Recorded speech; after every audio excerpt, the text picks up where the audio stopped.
Halo seluruh jemaat terkasih dan juga setiap saudara yang menyaksikan program ini. Berjumpa lagi dengan saya, Brian Lonto, Life Group Leader di gereja ini, mengucapkan selamat hari Minggu dan selamat datang di online service dari gereja Every Nation Manado pada hari ini. Dan seperti biasa, kami ingatkan bahwa kami ada untuk menghormati Allah dan menjadikan murid. Tidak terasa sudah 3 minggu kita melakukan kegiatan kita, apapun itu, dari rumah saja. Kami percaya, di tengah situasi apapun, anugerah Tuhan bagi kita selalulah cukup. 2 Korintus 9 ayat 8 berkata, "Dan Allah sanggup melimpahkan semua anugerah kepada kamu, supaya kamu selalu memiliki semua kecukupan dalam segala hal dan berkelimpahan dalam setiap pekerjaan baik." Oleh karena Allah telah melimpahkan anugerahnya bagi kita semua, saya mengajak setiap saudara, mari kita memuji dan menyembah Tuhan, bahkan bersama-sama kita akan diperkuat dengan firman Tuhan.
so good.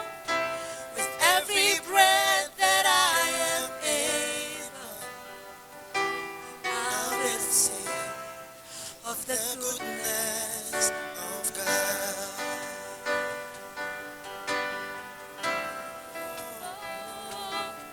Your voice, you have led me through the fire in darkest night. You are close like no other. I've known you as a father, I've known you as a friend. I have lived in the goodness of God. All my life you have been faithful. Oh, all my life you have been so, so good. With every breath that I am able, I will sing of the goodness of God. All my life you have been faithful. Oh Jesus, all my life you have been so, so good. With every breath that I am able, I'm gonna sing of the goodness of God. Your goodness is running after, it's running after me. Yeah, your goodness is running after, it's running after me. With my life laid down, I surrender now. I give you everything. Your goodness is running after, it's running after me. Come on, let's sing. Your goodness is running after, it's running after me. Oh, your goodness is running after, it's running after me. With my life laid down, I'm surrendered now. I give you everything, Jesus.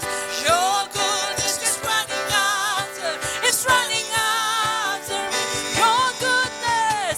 Your goodness is running after, it's running after me. Your goodness is running after, it's running after me. With my life laid down, I'm surrendered now. I give you everything. Oh, your goodness is running after, it's running after me. Your goodness is running after, it's running after me. Your goodness is running after, it's running after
Selamat pagi Bapak Ibu Saudara.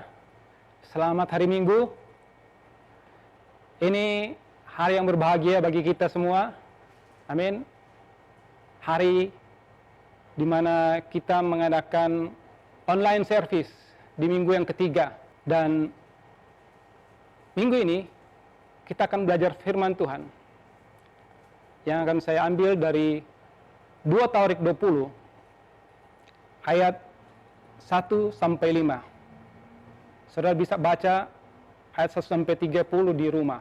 Tapi saya akan membacakan ayat 1 sampai yang kelima. Sekali lagi, 2 Taurik 20 ayat 1 sampai 5. Setelah itu, Bani Moab dan Bani Amon datang berperang melawan Yosafat bersama-sama sepasukan orang Meonim. Datanglah orang memberitahukan Yosafat, suatu laskar yang besar datang dari seberang laut Asin, dari Edom, menyerang tuanku. Sekarang mereka di Haseson Tamar, yakni di En-Gedi. Yosafat menjadi takut, lalu mengambil keputusan untuk mencari Tuhan. Ia menyuruhkan kepada seluruh Yehuda supaya berpuasa. Dan Yehuda berkumpul untuk meminta pertolongan daripada Tuhan. Mereka datang dari semua kota di Yehuda untuk mencari Tuhan. Lalu Yosafat berdiri di tengah-tengah jemaat Yehuda dan di Yerusalem, di rumah Tuhan, di muka pelataran yang baru, dan berkata, "Ya Tuhan, Allah nenek moyang kami, bukankah Engkau ada di dalam sorga? Bukankah Engkau memerintah atas segenap kerajaan bangsa? Kuasa dan keperkasaan ada di dalam tangan-Mu, sehingga tidak ada orang yang dapat bertahan melawan Engkau." Saudara, pada dasarnya, secara normal, secara manusiawi, kita akan takut saat menghadapi ancaman atau krisis yang kita rasa melebihi kemampuan kita. Hal ini juga dialami oleh Raja Yosafat dan bangsanya Yehuda. Yosafat mendengar ancaman yang besar, di mana 3 bangsa yang bersatu, yaitu bangsa Moab, bangsa Amon, dan orang-orang Meonim yang adalah keturunan dari Edom. Dan mereka menjadi satu bala tentara yang sangat banyak jumlahnya. Mereka bersatu menyerang bangsa Yehuda secara tiba-tiba, sehingga nyawa Yosafat dan bangsanya terancam. Saudara, sebagai raja dari negara yang kecil, karena Yehuda hanya terdiri dari 2 suku Israel, adalah normal bagi Yosafat untuk menjadi takut. Kalau melihat sejarah Yosafat, saudara bisa lihat di pasal 17 ayat 3, dikatakan bahwa Tuhan menyertai dan memberkati Yosafat dan bangsanya, sehingga Yehuda menjadi negara yang maju, menjadi negara yang makmur. Kenapa? Karena Yosafat adalah raja yang takut akan Tuhan. Dia menghancurkan tempat-tempat penyembahan berhala bangsa Yehuda. Dan dia mentaati firman Tuhan. Tetapi ternyata dia tidak luput dari cobaan, dari krisis yang besar yang terjadi. Hal ini memperlihatkan bahwa sekalipun kita sebagai orang percaya, sebagai orang benar, tapi kita tidak luput dari cobaan atau krisis yang datang, baik dari iblis ataupun datang karena kecerobohan kita sendiri. Tetapi kalau itu terjadi dalam kehidupan kita, berarti Tuhan mengizinkan pencobaan ini terjadi. Dan Tuhan mau mengubah pencobaan ini menjadi ujian bagi iman kita. Pertanyaannya, kenapa ketiga bangsa ini bersatu dan menyerang Yehuda? Pertama, karena ketiga negara ini mau membalas dendam Sebab leluhur Yosafat, yaitu Raja Daud, pernah mengalahkan 3 negara ini dan menduduki negara mereka, sebagian tanah mereka. Dan mereka juga harus membayar upeti pada Daud waktu itu. Yang kedua, mereka iri. Mereka cemburu dengan kemajuan dan kesejahteraan yang dialami oleh bangsa Yehuda ini. Ini yang membuat ketiga negara ini bergabung dan menyerang Yehuda. Dan adalah hal yang normal kalau Yosafat menjadi takut.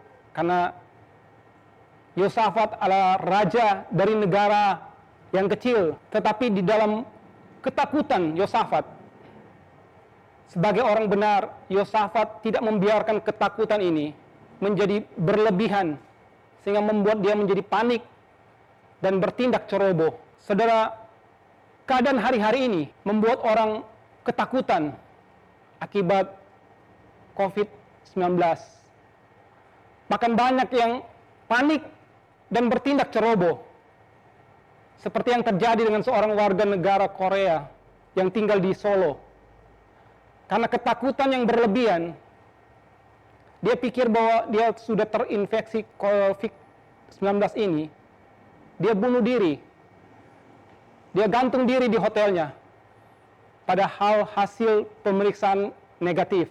Saudara, kita tahu bahwa ketakutan yang berlebihan akan membuat tubuh kita memproduksi hormon negatif yang bisa menurunkan sistem imun atau kekebalan tubuh kita. Sehingga kalau kita sampai terinfeksi COVID-19 ini, maka daya tahan tubuh kita akan dikalahkan oleh virus ini. Tapi sebaliknya, saudara, kalau kita menghadapi krisis ini dengan pikiran yang positif dan hati yang gembira, seperti yang di Amsal 17 ayat 22, bahwa hati yang gembira adalah obat, maka tubuh kita akan memproduksi hormon positif yang akan menguatkan sistem kekebalan tubuh kita, sehingga tubuh kita bisa mengalahkan virus COVID-19 ini. Apa yang Yosafat lakukan dalam ketakutannya? Dia tidak menjadi panik. Dia tidak segera mengumpulkan para jenderal dan mengatur siasat untuk menghadapi musuh-musuhnya. Yosafat tidak bersungut-sungut dan menyalahkan Tuhan atas krisis yang terjadi dalam kehidupan pribadi dan bangsanya. Tapi apa respon Yosafat yang bisa menjadi teladan bagi kita? Yang pertama, Yosafat mengambil keputusan untuk mencari Tuhan. Di ayat 3, Yosafat mengambil keputusan untuk mencari Tuhan. Dan ini keputusan yang tepat. Ini menunjukkan kerendahan hati Yosafat. Tanda bahwa dia mau mengandalkan dan bergantung kepada Tuhan. Karena dia menyadari bahwa dengan kekuatannya, dia tidak akan sanggup. Dan hanya kekuatan anugerah Tuhan yang dapat menolong dia menghadapi masa-masa yang sulit ini. Yeremia 17 ayat 17 katakan, terkutuklah orang yang mengandalkan manusia, tetapi diberkatilah orang yang mengandalkan Tuhan. Yosafat rendah hati, dia mencari Tuhan. Dan firman Tuhan katakan bahwa Tuhan tidak menolak orang yang mencari Dia. Saat kita mencari Dia dengan segenap hati kita, maka kita akan mendapatkannya. Yang kedua, Yosafat memperkatakan kebesaran dan kesetiaan Tuhan.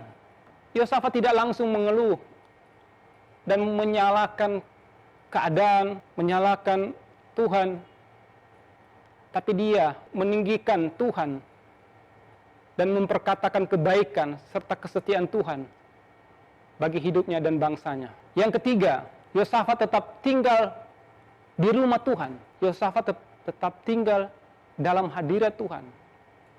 Di ayat 9, bagaimana Yosafat memimpin bangsanya berdiri di rumah Tuhan. Mulai dari ayat yang kelima dan di ayat 9, Yosafat katakan, bila sesuatu malapetaka menimpa kami, yakni pedang, penghukuman, penyakit sampar, kami akan berdiri di muka rumah ini, di hadapanmu, karena namamu tinggal di dalam rumah ini, dan kami akan berseru kepadamu di dalam kesesakan kami, sampai engkau mendengar dan menyelamatkan kami. Saudara, ini ungkapan doa-doa Yosafat ketika menghadapi situasi yang sulit, menghadapi krisis kesesakan yang terjadi. Yosafat katakan bahwa sampai engkau mendengar dan menyelamatkan kami, Yosafat dan bangsa Yehuda akan terus berdoa sampai mereka mendapatkan jawaban doa. Saudara, hari-hari ini pemerintah menganjurkan kepada kita untuk tinggal di rumah, bekerja dari rumah, belajar dan beribadah di rumah. Saudara, ini kesempatan bagi kita untuk berdoa di tengah krisis yang terjadi. Jadi bukan hanya tinggal dan berdiam diri saja di rumah, tapi ini kesempatan bagi kita untuk mulai berdoa, mencari Tuhan dengan segenap hati kita. Kita mulai bersyafaat untuk kota kita. Kita bersyafaat untuk bangsa kita, untuk pemerintah kita agar diberikan hikmat. Kita berdoa untuk mereka yang sedang terinfeksi virus supaya disembuhkan.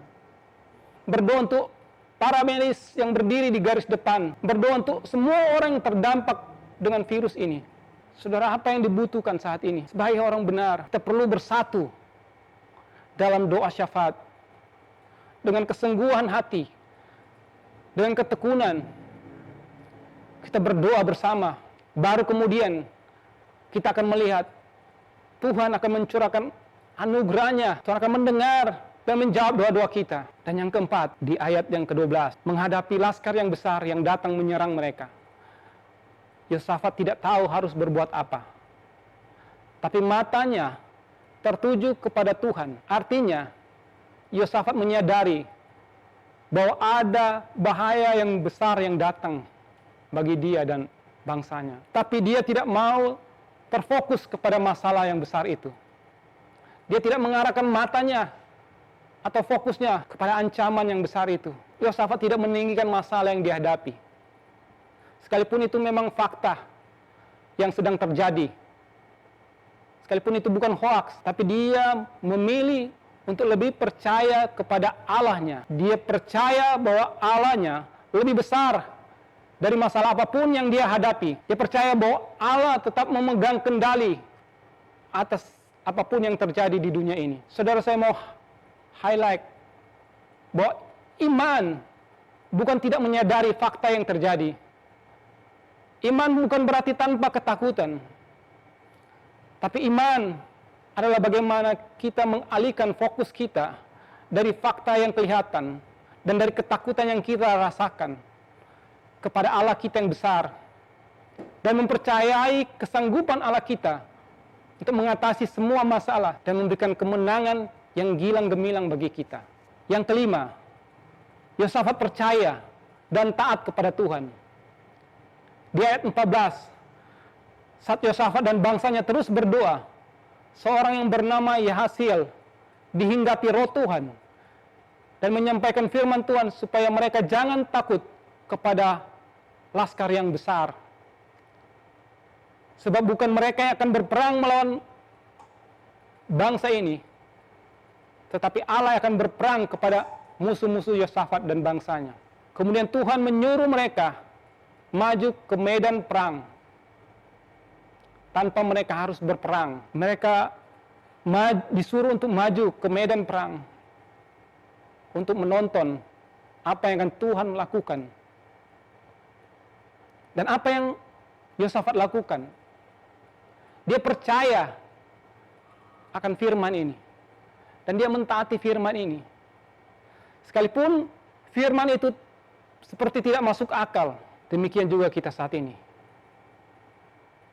Krisis yang terjadi dengan COVID-19 ini. Saya percaya di balik krisis yang besar ini, ada rencana Tuhan yang besar bagi gerejanya. Memang Tuhan izinkan terjadi sesuai dengan firman-Nya bahwa pada hari-hari yang terakhir akan datang masa yang sukar. Dan di dalam Ibrani 12 ayat 26, bahwa ia akan menggoncangkan bukan hanya bumi saja, melainkan langit juga, supaya tinggal tetap apa yang tidak tergoncangkan. Artinya saudara, Tuhan mengizinkan terjadi kegoncangan yang besar. Bukan hanya untuk hal-hal fisik, atau bukan hanya untuk mereka yang di luar jemaat, tapi juga pada hal-hal rohani, yaitu mereka yang ada di dalam gerejanya, supaya mereka yang di luar gereja akan berseru kepada Tuhan. Mereka akan bertobat dari jalan mereka yang jahat. Dan bagi mereka yang ada dalam gereja, goncangan-goncangan ini akan memurnikan gerejanya. Kotoran-kotoran yang ada dalam gerejanya akan ditampi keluar seperti beras yang ditampi, akan dipisahkan dari kotoran-kotorannya. Apa itu kotorannya? Segala kesombongan, segala keegoisan, segala ambisi-ambisi yang semuanya tidak memuliakan Tuhan,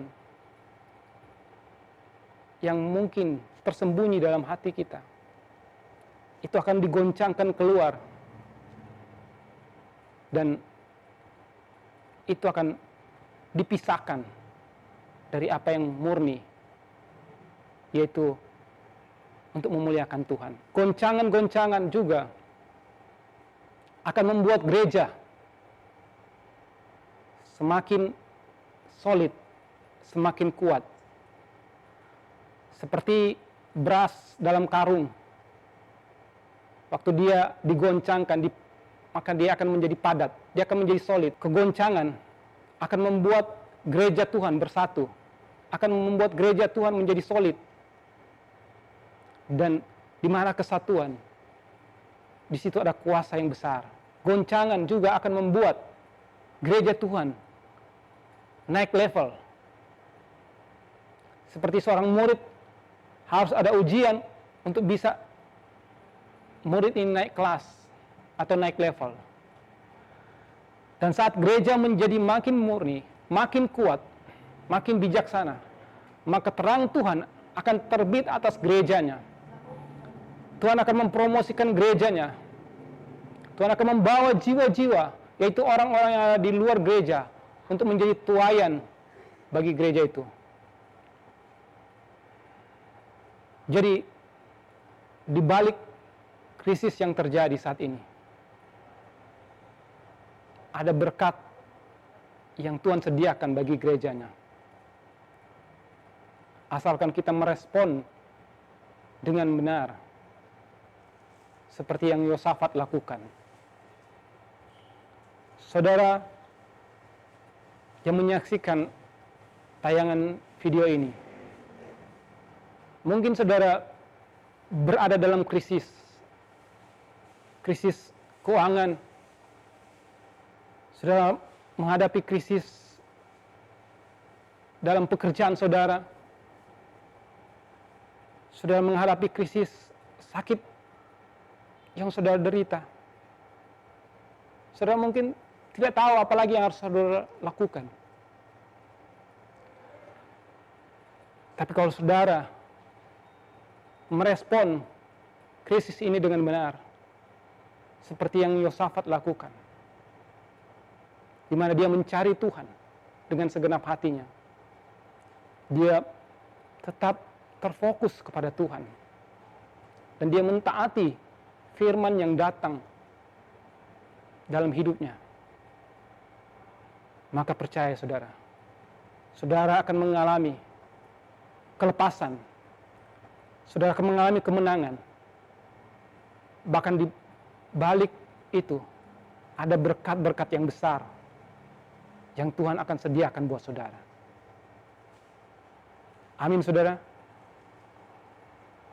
Mari kita berdoa. Tuhan Yesus, saat ini di tengah situasi yang sulit, situasi yang sukar, kami berdoa Tuhan, biar kami tidak merespon dengan kekuatan kami. Biar kami tidak menjadi panik. Kami tidak menjadi depresi. Tapi kami datang kepada Engkau. Kami datang memohon pertolongan daripada Engkau. Dan biar hati kami terus terfokus kepada Engkau. Dan biar kami mentaati setiap firman yang datang dalam kehidupan kami. Kami berdoa Tuhan, biar kasih karunia Engkau tercurah bagi kami. Memampukan kami, menguatkan kami untuk tetap berdiri kokoh. Kami tidak menjadi goyah oleh situasi, oleh keadaan yang datang dalam kehidupan kami. Karena kami percaya, kami punya Tuhan yang hidup. Kami punya Allah yang sanggup mengubah setiap keadaan dari yang buruk menjadi yang baik. Bahkan Kau sanggup menyediakan berkat-berkat yang melimpah bagi kami. Terima kasih Tuhan. Biar urapan Kau turun bagi setiap orang yang menyaksikan tayangan video ini. Ada damai sejahtera, ada ketenangan, ada sukacita yang daripada Engkau. Di dalam nama Yesus kami berdoa. Amin. Saudara, mengakhiri ibadah kita minggu ini minggu pertama dari bulan yang berjalan. Setiap minggu pertama kita akan membuat perjamuan kudus. Dan saudara yang ada di rumah, saudara bisa mempersiapkan roti dan anggur untuk saudara melakukan perjamuan bersama saya. Kita percaya bahwa perjamuan bukan sekedar simbol, bukan sekedar ritual agama. Tapi kita percaya ada kuasa dalam perjamuan kudus. Sewaktu kita makan roti dan minum anggur yang adalah darah Yesus, maka kita percaya Tuhan akan melalukan virus COVID-19 ini dari kehidupan kita orang percaya. Ambil roti saudara, bersyukur atas roti yang adalah tubuh Kristus, di mana tubuhnya dipecah-pecahkan bagi kita, supaya kebenarannya, firman-Nya menjadi hidup dalam kehidupan kita. Ambil dan makanlah.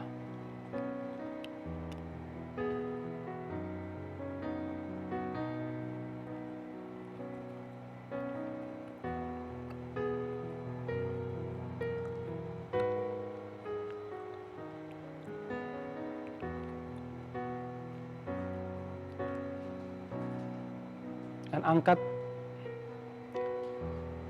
anggur saudara. Bahwa ini adalah simbol dari darah Yesus. Darah yang dicurahkan bagi kita untuk menebus semua dosa-dosa kita. Menebus semua kutuk. Menebus semua sakit penyakit.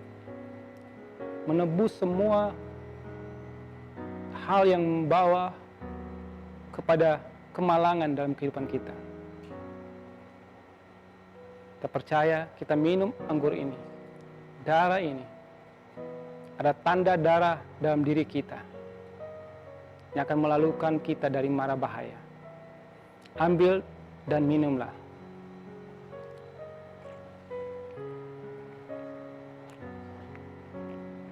Dan mari kita berdoa.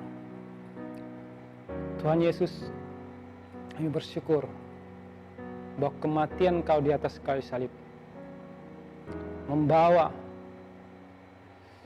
kemenangan bagi kami, membawa kelepasan bagi kami, menggantikan segala kutuk menjadi berkat bagi kami.